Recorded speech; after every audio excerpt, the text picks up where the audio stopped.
Assalamualaikum warahmatullahi wabarakatuh. Salam bertemu kembali sahabat UIR. Siang hari ini kita kembali bertemu dalam ruang akademisi mendedah informasi bersama UIR News. Dalam beberapa minggu terakhir, Universitas Islam Riau disibukkan dengan beberapa kegiatan akademik. Dan salah satu di antara kegiatan akademik itu adalah perumusan visi, misi, tujuan dan strategi Universitas Islam Riau di era revolusi industri 4.0. Yang melatar belakangi dibentuknya tim perumus ini adalah berakhirnya visi Universitas Islam Riau yang dalam 20 tahun terakhir visi itu bertajuk menjadikan UIR sebagai universitas Islam yang terkemuka dan unggul di Asia Tenggara tahun 2020. Tahun 2020 sudah berakhir dan sekarang kita masuk pada awal tahun 2021 bertepatan dengan era revolusi industri 4.0. Nah, 2 bulan terakhir, Rektor Universitas Islam Riau telah membentuk tim perumus visi, misi, tujuan dan strategi yang akan dicapai oleh UIR dalam beberapa puluh tahun yang akan datang. Sahabat UIR, kita akan berbincang-bincang dengan 3 akademisi dan tokoh penting yang berperan merumuskan visi dan misi UIR untuk beberapa puluh tahun yang akan datang. Ketiga tokoh ini saya akan sapa terlebih dahulu. Pertama, Profesor Dr. Tamrin SSH MHum. Assalamualaikum Pak Prof. Waalaikumsalam warahmatullahi wabarakatuh. Masih sehat, bugar? Alhamdulillah. Mudah-mudahan selalu diberikan kesehatan. Amin. Nah, Pak Profesor Tamrin diberikan kepercayaan oleh rektor menjadi ketua tim perumus. Sementara yang bertugas mendampingi Pak Profesor Tamrin adalah Pak Agus Baskara SPD MPD, tokoh muda yang energik. Assalamualaikum Pak Agus. Waalaikumsalam warahmatullahi wabarakatuh.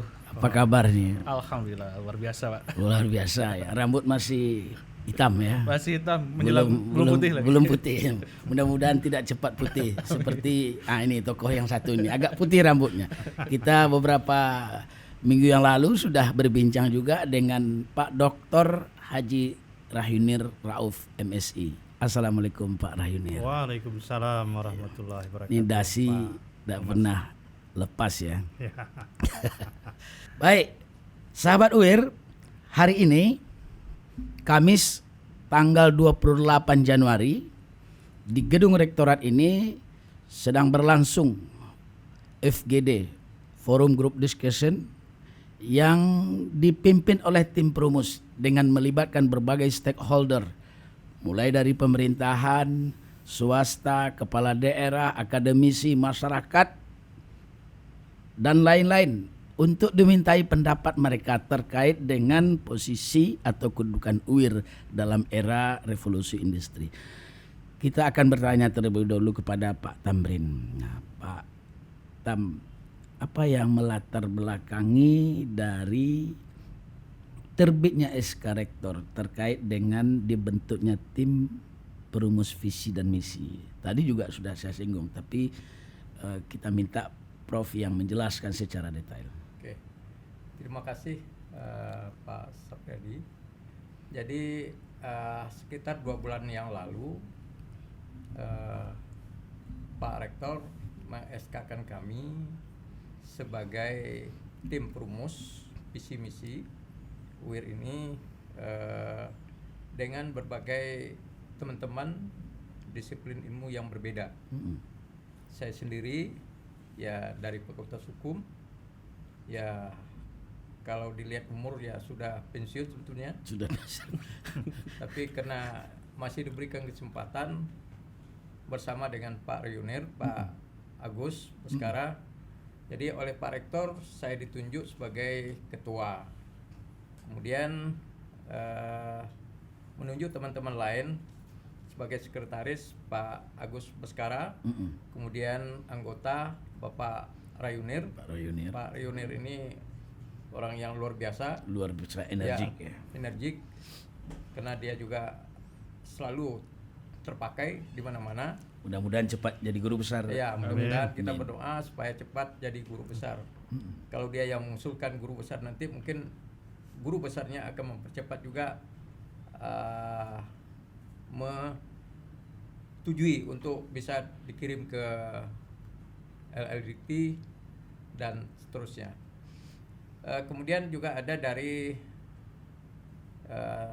teknik Pak Muslim, dekan ya, Pak. Dekan teknik. Kemudian ada dari ekonomi Pak Firdaus, juga dekan ya. Dekan. Kemudian juga dekan Fakultas Hukum Bapak Admiral. Ya. Jadi kami setelah ditunjuk di SK-kan oleh Pak Rektor, jadi besoknya mengadakan rapat karena waktu yang sangat singkat, ini perlu cepat. Nah sehingga saya meminta sama teman-teman supaya selalu minum vitamin. Yeah. Agar selalu sehat gitu. Apalagi pandemi ya. Ya, apalagi pandemi. Akhirnya oleh teman-teman ini disetujui, maka kami melakukan rapat-rapat dan kegiatan ini tentu kita mulai setelah 1 hari SK kami terima. Setelah 1 hari SK diterima. Itu sudah mulai bekerja. Dan tidak pernah ada waktu yang kosong. Tidak ada waktu yang kosong. Jadi walaupun Pak Rayunir sibuk dengan pekerjaannya di Pasca, tapi dia tetap menyempatkan diri untuk selalu ikut memberikan kesempatan untuk itu. Nah, jadi ada beberapa rentetan acara yang kita lakukan. Pertama dulu adalah menginventarisasi persoalan-persoalan yang pernah terjadi di UIR, terutama terutama tentang visi misi UIR yang lama. Nah, tentu harus kita kaji. Karena juga ada pertanyaan apakah visi misi yang lalu itu sudah tercapai atau belum. Nah, ini kan sulit untuk dijawab. Jadi kata Pak Rayunir tadi bahwa ini tidak bisa diukur. Ya enggak? Nah, sehingga untuk visi misi ke depan ini harus bisa diukur gitu. Capaian-capaian yang Kenapa visi yang lama itu tidak bisa diukur, Pak Prof? Jadi kalau saya melihat kenapa tidak bisa diukur, memang ketika dibuatnya visi misi 20 tahun yang lalu, itu memang tidak ada alat untuk mengukurnya. Tidak ada alat untuk mengukur. Tidak dibuat standarnya. Waktu itu kan belum kondisinya sudah berbeda. Seperti umpamanya tidak adanya penilaian dari Ban PT ya terhadap kualitas-kualitas yang ada di UIR gitu. Karena dulu kita kan jalan saja, naik pangkat, kemudian apa fasilitas yang ada di fakultas kita penuhi itu saja. Tapi setelah itu kan ada penilaian dari pemerintah, apakah ini bisa ditingkatkan kualitas pembelajaran atau mungkin pengajar, enggak. Jadi dulu enggak bisa diukur. Jadi visi UIR yang menyatakan bahwa menjadikan UIR sebagai universitas Islam yang unggul dan terkemuka di Asia Tenggara pada tahun 2020 berikut dengan misinya, itu memang tidak dibuat standar sebagai alat ukur ya, Prof? Dulu enggak ada.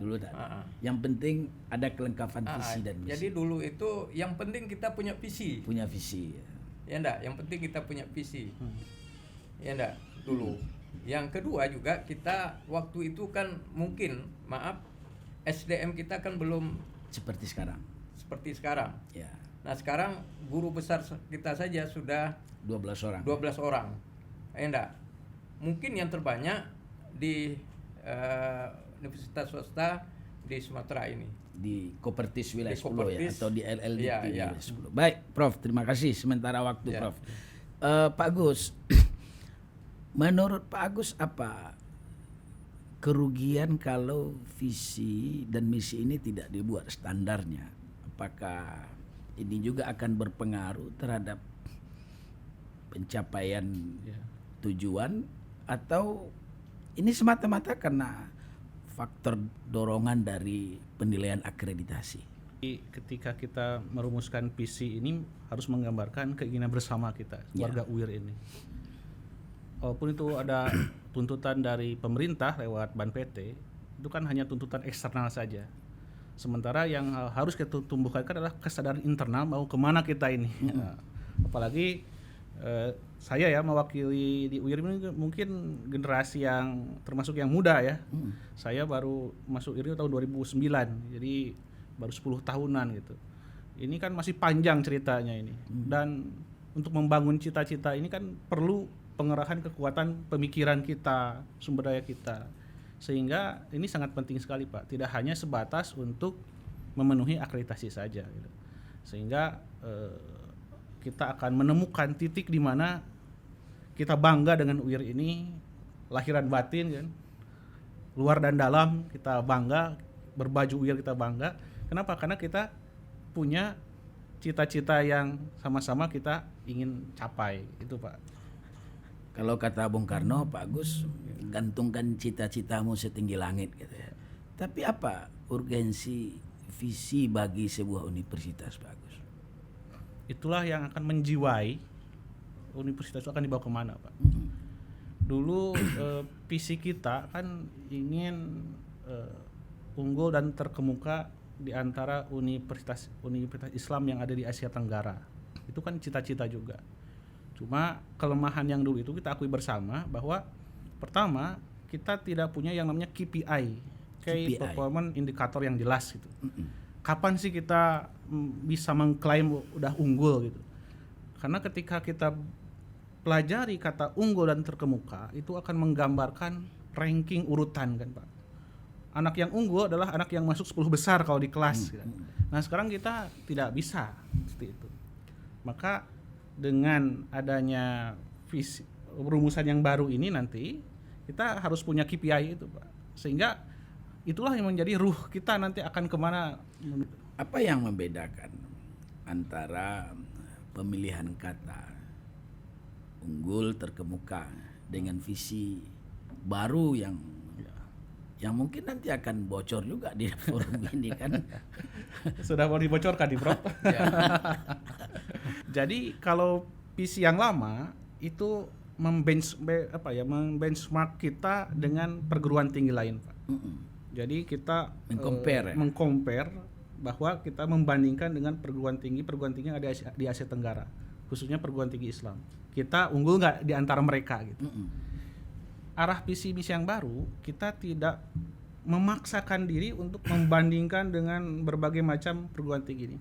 Tapi visi misi yang baru itu kita sesuai dengan ekosistem perguruan tinggi Pak. Jadi kita ingin diakui bahwa kita ini termasuk ke dalam kelompok perguruan tinggi yang ini. Nah kalau yang baru ini kita ingin memang kalau istilahnya sudah ada lompatan Pak sekarang ini. Jadi kita ingin diakui sebagai universitas yang berkelas dunia gitu. Jadi world class university. Nah, kalau yang ini, yang baru ini, kita tidak dituntut untuk membenchmark kita harus membandingkan kita harus ranking berapa. Tetapi kita dituntutnya adalah tercapai enggak indikator-indikator yang menjadikan kita diakui sebagai universitas yang berkelas dunia itu. Kelas dunia. Itu enaknya Pak. Baik, bagus. Pak Rayunir. Ya. Tadi udah mulai dibocorkan sedikit ya, tapi belum utuh nih Pak Agus ini. Ada world class-nya tuh. Kalau world class itu biasanya dimulai dari kata menuju world class, menuju university yang berkelas dunia. Nah, apa yang melatar belakangi lahirnya kata world class itu? Dan bukankah kalau kita ingin berkompetisi dengan universitas lain dimanapun, kan bagus tuh dengan melihat nih ranking, kita bekejar dengan ranking UI misalnya, dia ranking 1, UGM ranking 1. Kalau kita juga berkompetisi dengan universitas yang terkemuka di Indonesia ini, kan bagus kalau kita memposisikan diri sebagai universitas unggul dan terkemuka.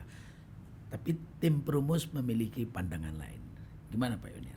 Baik, sebelum saya menjawab itu, saya menyampaikan tim ini selain bervariasi bidang keilmuan, juga ada 2 generasi di sini. Generasi tua, generasi lama dengan generasi baru. Pak Yunir masuk generasi yang mana? Saya Tengah-tengah. masuk generasi tua, Kalau saya walaupun generasi menengah. 3 generasi Pak. Ya. Tiga generasi. Nah, generasi katakanlah lama, ya, artinya kami merupakan bagian dari perumusan visi yang lama.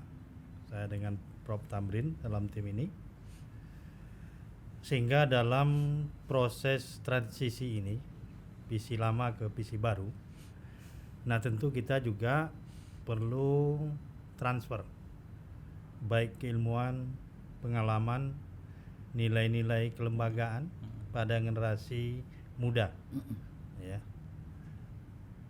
Timnya Pak Agus, ya, Pak Admiral dan Pak Muslim yang nantinya tentu juga berperan dalam mengawal visi misi ke depan. Generasi tua tentu sudah mulai tidak lagi sebagai pelaku, tapi mungkin melihat perkembangan visi itu sendiri.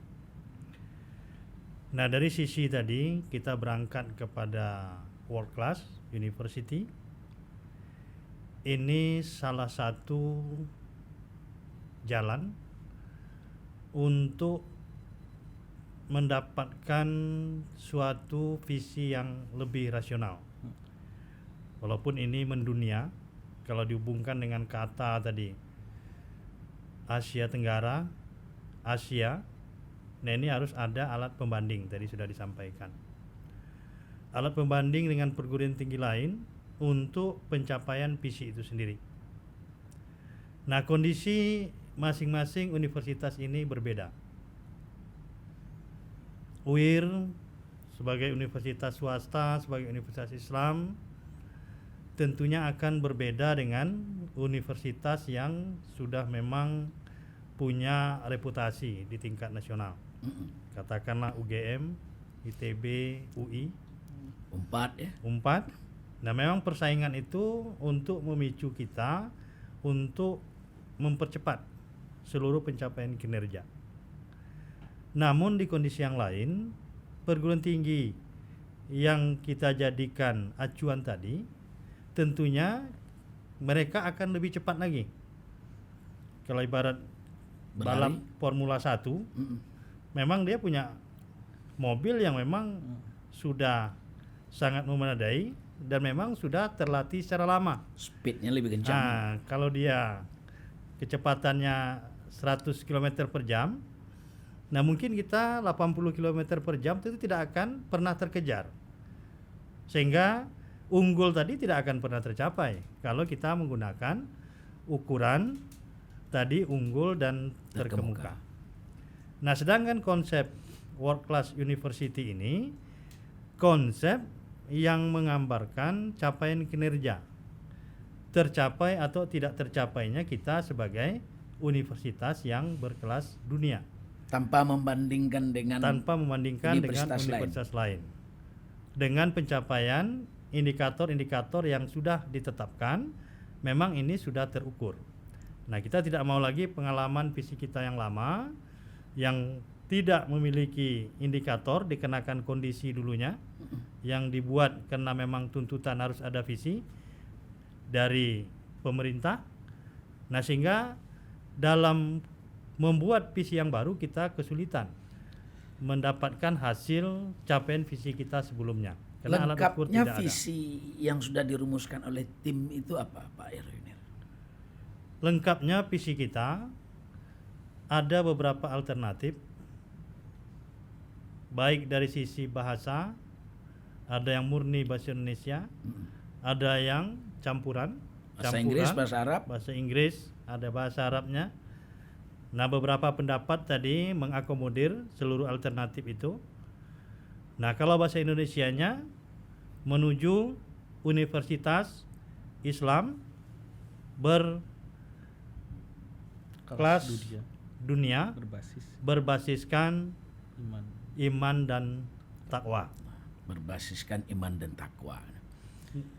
Ini juga untuk memasukkan nilai-nilai keislaman yang merupakan ini amanah daripada Yayasan Lembaga Pendidikan Islam yang merupakan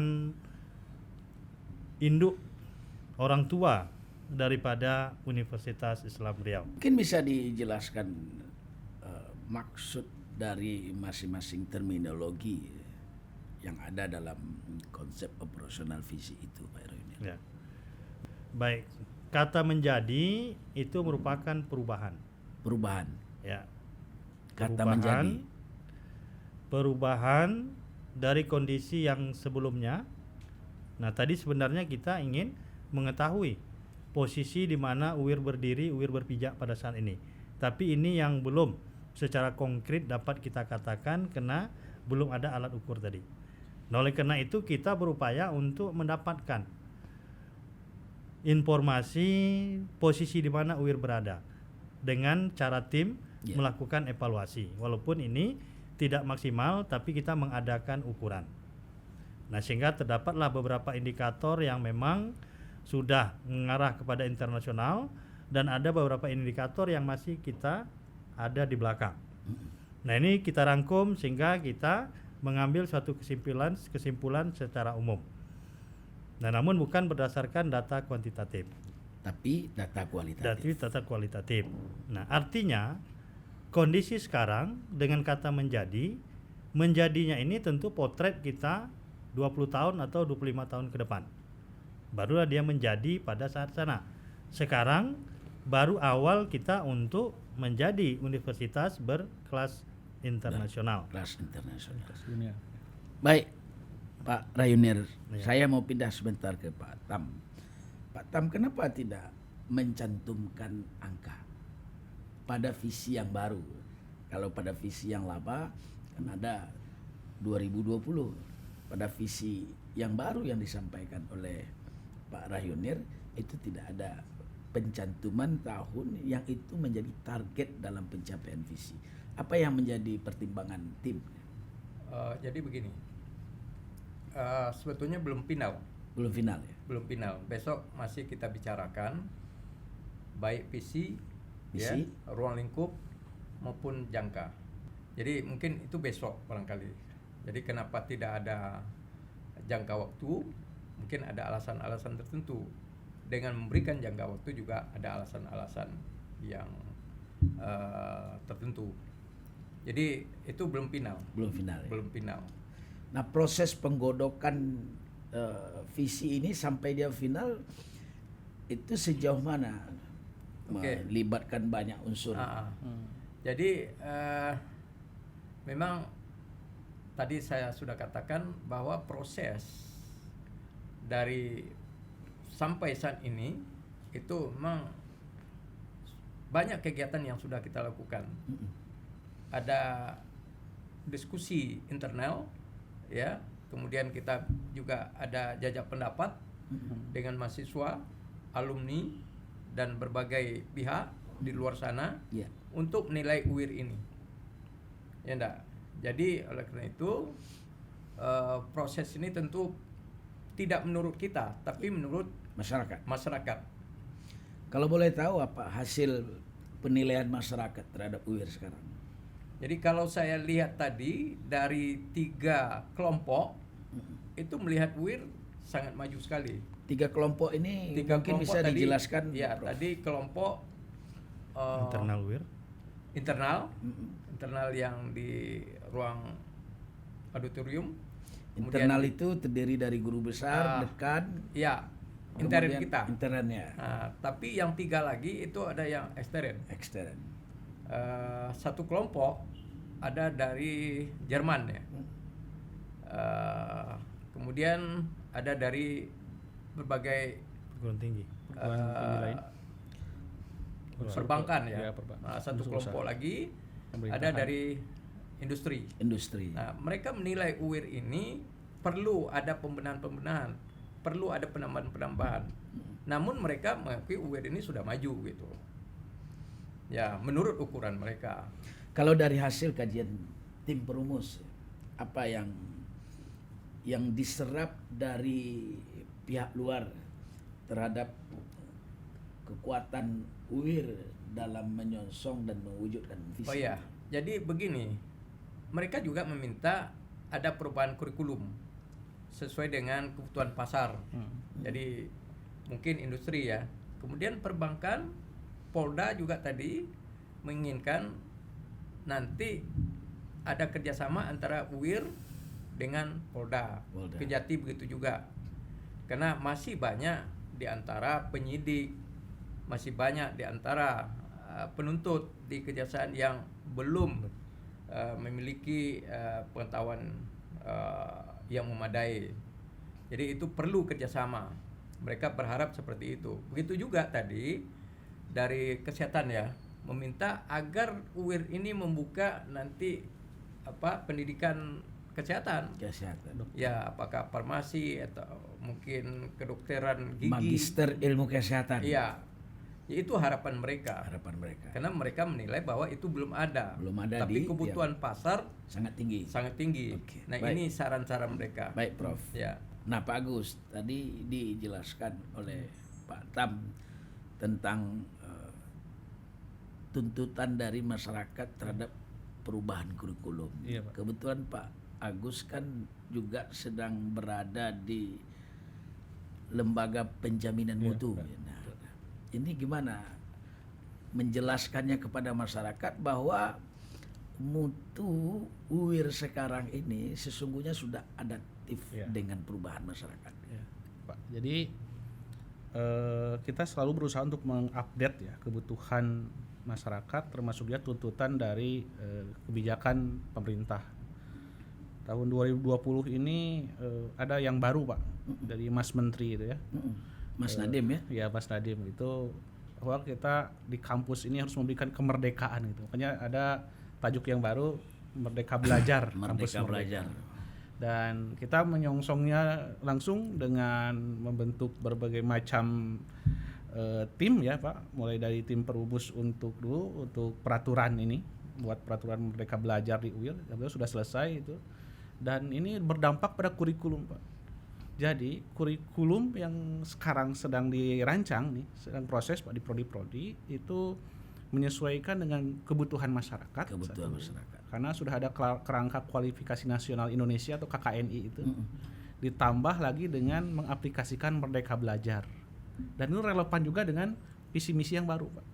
Seperti apa sih Merdeka Belajar itu? Artinya kita memberikan kemerdekaan kepada mahasiswa untuk kuliah di UIR ini sesuai dengan passion mereka, sesuai dengan motivasi atau kesukaan mereka. Kita fasilitasi, walaupun dibatasi dengan ada beberapa kegiatan Pak. Misalnya ya Pak, kalau dulu kuliah itu ditentukan selesai skripsi lulus gitu kan. Lulus. Teori skripsi lulus. Nah, dengan Merdeka Belajar ini ada beberapa semester mereka berikan kesempatan untuk memperdalam ilmu itu di luar UIR, Pak. Di perusahaan kah, di daerahnya, di desa, bahkan di perguruan tinggi lain. 4 semester itu ya. Itu dua Pak, dua Dua semester, semester. dengan bobot yang kami itu kami rancang di LPM itu sekitar 44 SKS itu boleh mereka gunakan untuk terbanglah keluar gitu. Efektif nggak itu untuk mutu? Nah, inilah tantangan juga jadinya, bagaimana agar menjaga apa yang mereka lakukan itu tetap relevan dengan profil lulusan dan capaian pembelajaran yang di prodinya itu. Ya. Nah, itu karena sekarang masih fase penyusunan kurikulum, itu juga perlu kita lihat nanti Pak. Tapi untuk persiapannya udah insya Allah untuk dari penjaminan mutu juga sudah menyiapkan bagaimana sistem penjaminan mutu untuk ini. Artinya dari mutu kurikulum yang sekarang sudah diberlakukan oleh kementerian, Ya, itu akan melahirkan kualitas yang jauh lebih baik. insya Allah. Jadi ada analogi begini Pak, kita menginginkan lulusan kita tuh mampu merenangi Selat Sunda, jadi dari Sumatera ke Jawa berenang. Kalau Sungai Siak, Sungai Siak masih kecil Pak, jadi ini targetnya segitu kan. Tetapi selama ini kita latihnya hanya di kolam renang gitu. Tidak dibuat kondisi seperti di alam yang sebenarnya. Itu sama ini. Nah, dengan Merdeka Belajar ini kita mulai uruh dia berenang di Sungai Siak. Habis itu pindah coba ke Selat Malaka gitu. Baik, bagus. Nah, saya mau ke Pak Rayuniar. Pak Rayuniar, UIR ini universitas tertua di Provinsi Riau, bahkan di Lembaga Layanan Pendidikan Tinggi Wilayah 10 yang membawai 4 provinsi. Seluruh sumber daya itu ada di UIR. Makanya ketika ada upaya untuk memecah LL Dikti Wilayah 10 itu menjadi 2 regional, LL Dikti Wilayah 10 agak beribah hati juga ini, karena potensi UIR ini kan besar. Nah, terkait dengan visi yang baru itu, bagaimana hasil kajian SWOT dari tim untuk sampai kepada visi yang baru ini? Baik, terkait dengan analisis terhadap draft rancangan visi misi yang baru, kita menggunakan analisa SWOT yang memiliki 4 variabel utama. Ada variabel kekuatan dan kelemahan. Nah, kekuatan dan kelemahan ini itu berasal dari internal, dari dalam UIR sendiri.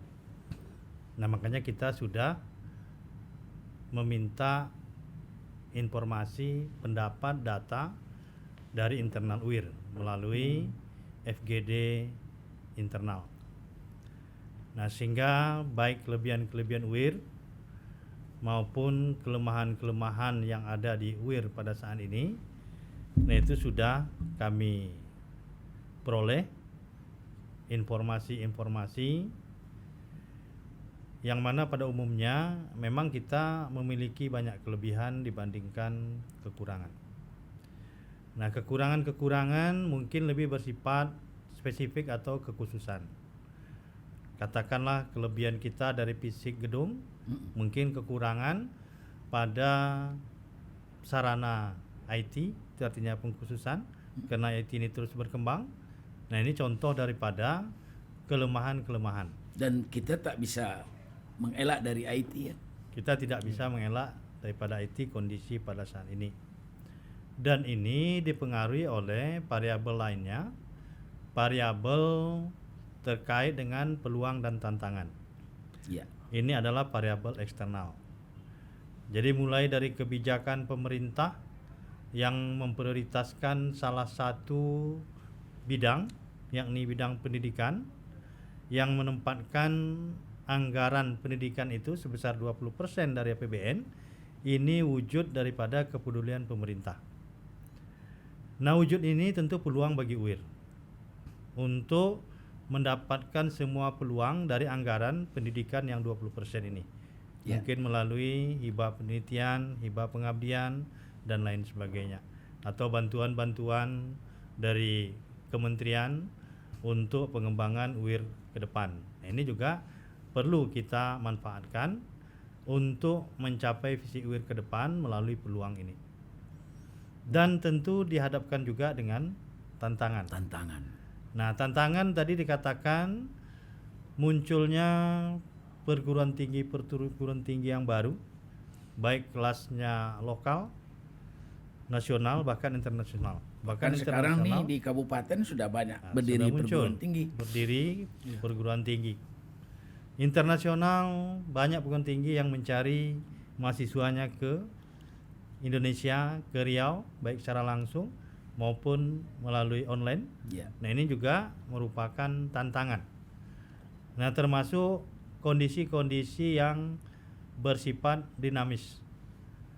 Nah, terjadinya COVID-19 ini adalah tantangan yang mungkin arahan kebijakan pendidikan itu memang arahnya kepada daring.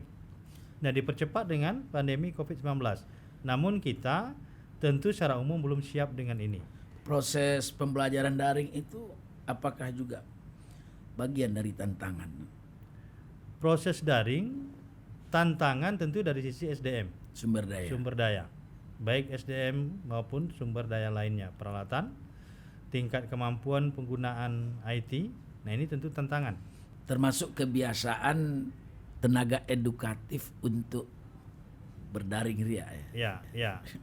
Nah, dan juga ini peluang memanfaatkan kondisi mahasiswa kita yang berada pada posisi yang jauh. Nah, mungkin di daerah kepulauan Natuna. Nah, sehingga dengan daring ini mahasiswa itu ingin kuliah dan ingin secepatnya untuk mendaftar. Ini kita contohkan di pasca sarjana. Sehingga mahasiswa kita yang dulunya dari Natuna itu sangat jarang, sekarang sudah ada dari Natuna, dari Kepulauan Riau, bahkan dari Rokan Hilir yang dulunya walaupun darat tapi makan waktu yang lama ya. dengan daring. Nah, alhamdulillah mahasiswa pasca yang meningkat lebih 100%. Nah, ini salah satu alasannya kenapa perkuliahan daring. Terutama sejak Pak Rayunir ada di wakil direktur 1. Itu faktor lain. Jadi daring itu memang berada antara peluang dan tantangan. Ya. Ya. Nah, apa kekuatan lain yang mungkin bisa kita manfaatkan untuk masuk ke dalam kelas dunia ini? Kekuatan lainnya menurut saya kualifikasi SDM kita. Tadi guru besar yang dominan ada di UIR. Kemudian reputasi, prestasi dosen-dosen kita yang mungkin sudah ada yang bereputasi internasional dengan penelitian-penelitiannya dan sudah banyak yang melanjutkan pendidikan ke Eropa, dan juga prestasi-prestasi dosen-dosen kita yang banyak dipergunakan di berbagai institusi, di pemerintah maupun di perusahaan. Ya, Nah, ini bagian dari potensi potensi ya. untuk menunjukkan bahwa UIR itu memang memiliki dosen, staf pengajar yang berkualitas. Berkualitas. Jadi bukan institusi saja. Sehingga masyarakat itu yakin dan percaya untuk menempatkan, mengantarkan anaknya kuliah ke UIR. Karena sudah mengakui kualifikasi, kualitas daripada dosen UIR. Baik, Pak Rayunir. Nah, sekarang kita masuk ke sesi yang terakhir nih, Pak Tamrin. Prof, tadi Pak Rayunir sudah bercerita tentang rekognisi, pengakuan masyarakat terhadap UIR yang sekarang sudah tumbuh menjadi universitas besar, ternama, banyak melahirkan alumni UIR itu berdasarkan data sekarang sudah lebih dari 50.000 orang dari seluruh program studi. Akreditasi kita sekarang sudah ada 10 yang berkualifikasi A atau unggul. Profesor di sini sudah ada 12 orang atau 50% guru besar di LLDT wilayah 10 yang 4 provinsi itu ada di Universitas Islam Riau dengan jumlah mahasiswa 26.000 orang lebih. Nah, ini tentu capaian hari ini itu bukan tanpa perjuangan yang panjang. Pak Tam kan tadi menyebut sudah 3 generasi di UIR. Mungkin bisa cerita juga bagaimana para pendiri UIR dahulu seperti almarhum Buya Zaini Kunin, almarhum Suman HS, Ibu almarhum Khadijah Ali dan lain-lain yang berjuang susah payah mendirikan dan membesarkan UIR, tapi dilanjutkan oleh generasi sekarang. Nah, bagaimana susahnya mereka dulu mendirikan UIR sehingga UIR ini kita lihat besar seperti sekarang. Oke, tadi saya katakan kalau saya ini mungkin generasi yang tertua lah mungkin. Karena saya di UIR ini sudah sudah 43 tahun nih. 43 tahun. Nah, 78 itu saya sudah bekerja di yayasan. Di yayasan itu saya ada 3 tahun. 3 tahun menjadi tata usaha yayasan. Jadi saya itu tahu pasti bagaimana perjuangan pendiri. Ya enggak? Karena kalau kita lihat dari Bapak Haji Zaini Kunin Ya. sebagai ketua harian itu memang bertungkus lumus. Ketua Harian YLPI ya. YLPI. Yayasan Lembaga Pendidikan Islam Riau. Daerah Riau dulu Daerah namanya. Riau. Nah, jadi Pak Suman HS sebagai ketua umumnya. Nah, kemudian ada sekretaris dan Pak Mahyudin, orang tuanya Pak Azgurman. Nah, itu TU-nya dulu. Nah, jadi kalau saya lihat perkembangannya, jadi kita baru masuk ke Merpoyan ini sekitar tahun 80 berapa ya? 85. 85 kalau tidak salah. Jadi ketika itu kampus kita kan hanya di Profesor Muhammad Yamin. Jalan Profesor Muhammad Yamin yang hanya lebih kurang setengah hektar atau 1 hektar paling banyak. Nah, di situ pada awalnya kan hanya Fakultas Usuluddin ya. Kemudian berkembang menjadi Fakultas Agama Islam, Padul Usuluddin ya. Dulu pertamanya hukum, Usuluddin, ya. kemudian teknik, pertanian dan seterusnya sampai 10 program studi sekarang. Fakultas ya, fakultas.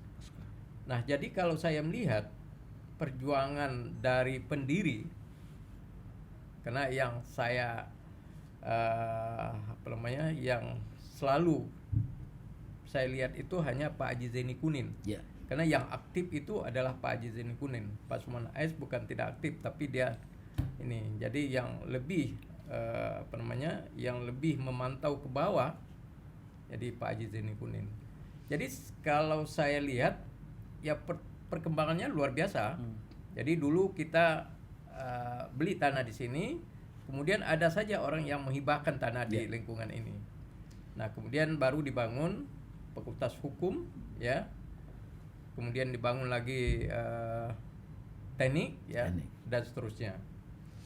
Jadi mereka memang berjuang mencari dana itu tidak melalui mahasiswa. Kalau sekarang kan mahasiswa kita sudah banyak, ya artinya dana atau uang masuk itu dari mahasiswa. Kalau dulu ada donatur dari Pekanbaru ini untuk operasional untuk operasional, termasuk membayar gaji dosen. Jadi saya juga termasuk yang selalu menagih ke donatur tadi seperti Bapak Abu Bakar Batang Kampar. Nah, kemudian ada Cahaya Kampar, Pak Hasan, ada siapa lagi. Jadi itu saya yang rutin setiap bulan. Nah, kemudian kalau membangun itu diutang aja dulu. Kalau tidak salah dulu Pak Nasir, Nasir Muda Raya ya. Dialah yang membantu. Nah, karena kalau saya lihat uang memang tidak ada waktu itu. Ini maaf cakap, ya Pak Haji Zaini Kunin itu mengambil gaji di kantor agama itu saya yang ngambil gajinya. Tapi gaji itu bukan dibawa pulang, dibawa ke UIR. Nanti ada saja yang minta utang, itu dibayarkan gitu. Nah, kemudian terus berlanjut ya keadaan yang seperti ini ya. Karena saya tahu itu dulu juga kita ada usaha di sini, ada bantuan Nopip dulu udah ya. Nah, kita buat usaha-usaha lain tapi ya tidak begitu berhasil ya. Nah, kemudian mahasiswa juga bertambah terus. Nah, kemudian ada bantuan dari pemerintah pusat ya enggak. Kemudian ada bantuan dari Pemda juga, termasuk dari luar negeri ya. Luar negeri, dari Arab dulu ada bantuan gitu. Nah, kalau sekarang kan tidak ada lagi, kita minta kemana-mana itu tidak ada lagi, kecuali terakhir kemarin kita hanya mendapatkan Rusunawa Itu ketika saya WR4 itu saya coba ke Jakarta melalui partai kalau tidak salah. Jadi kita dibantu, kemudian kita mendapatkan rusunawa itu. Kita terima kunci waktu itu. Baik, Prof. Nah, Pak Agus, itu sekelumit perjuangan. Pak Agus kan termasuk dosen muda ini. Insya Allah.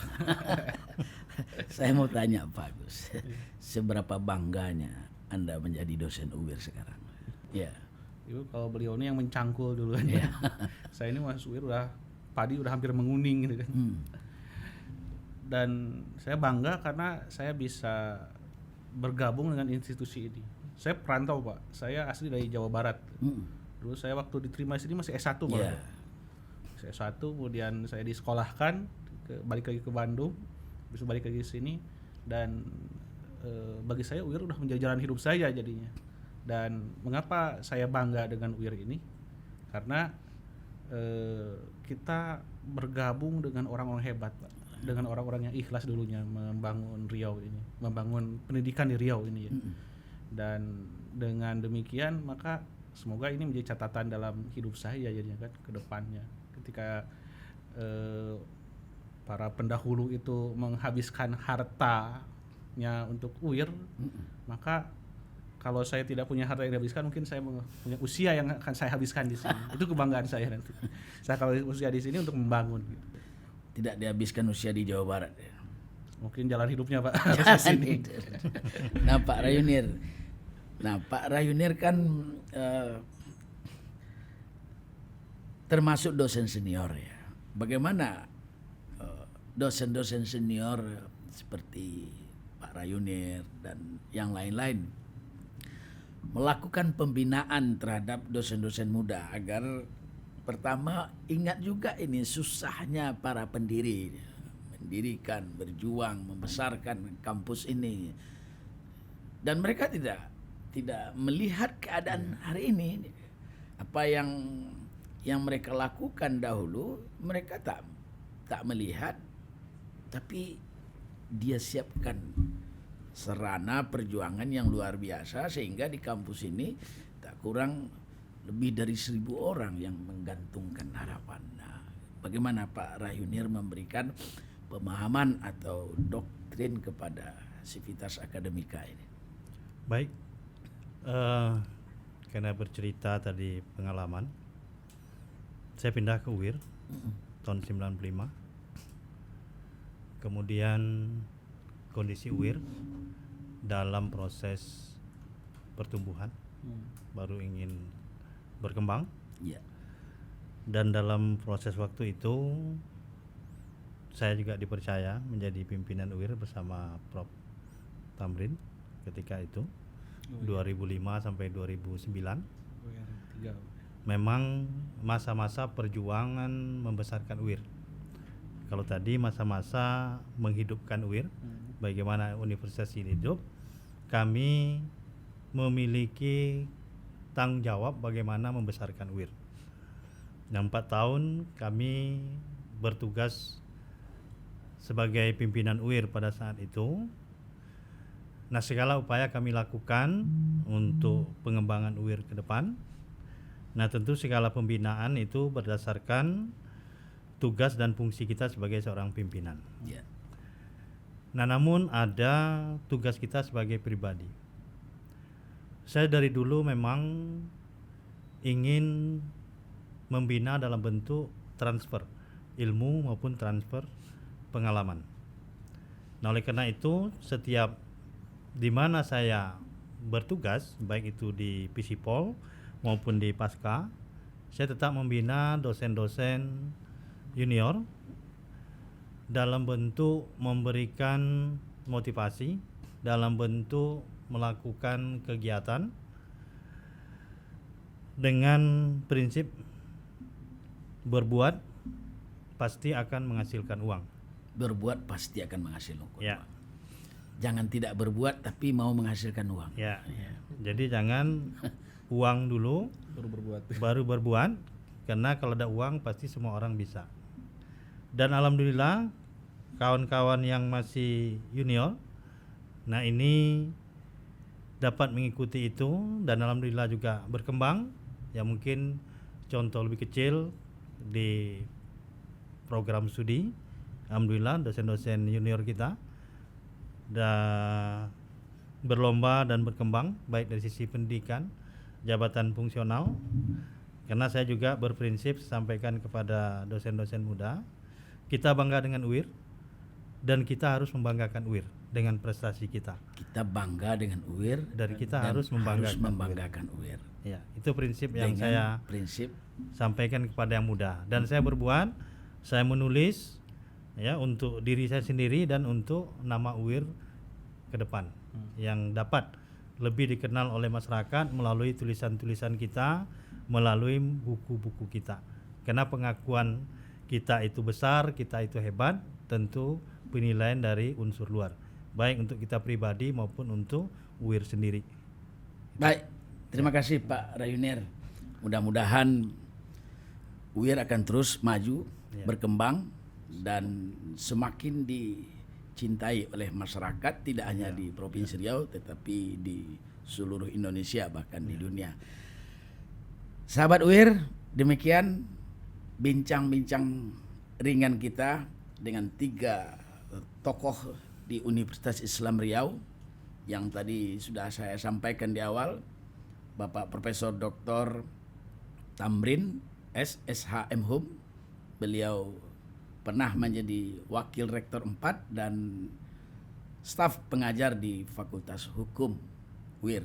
Kemudian Bapak Dr. Rahyunir Rauf MSI, beliau juga pernah menjadi Wakil Rektor 3 dan sekarang Wakil Direktur 1 pasca sarjana, sehari-hari mengajar di Fakultas Ilmu Sosial dan Ilmu Politik.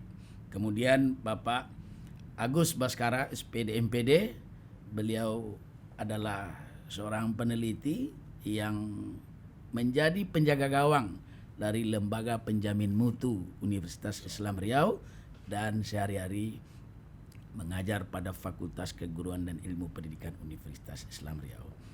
Mudah-mudahan apa yang kami perbincangkan pada hari ini menjadi informasi bagi Anda untuk melihat kemajuan UIR pada hari ini. Jangan lupa selalu berdoa untuk UIR menuju universitas kelas dunia. Ini visi baru yang sudah dirumuskan oleh tim perumus bersama stakeholder dan masyarakat. Kita bertemu kembali pada tema yang berbeda, episode yang tidak sama dengan narasumber yang juga berbeda. Jangan lupa subscribe, share, like channel ini agar Anda tetap mendapatkan informasi terbaru tentang Universitas Islam Riau. Terima kasih Pak Tamrin, terima kasih Pak Rayunier, dan terima kasih Pak Agus Baskara. Billahi taufiq wal hidayah. Wassalamualaikum warahmatullahi wabarakatuh.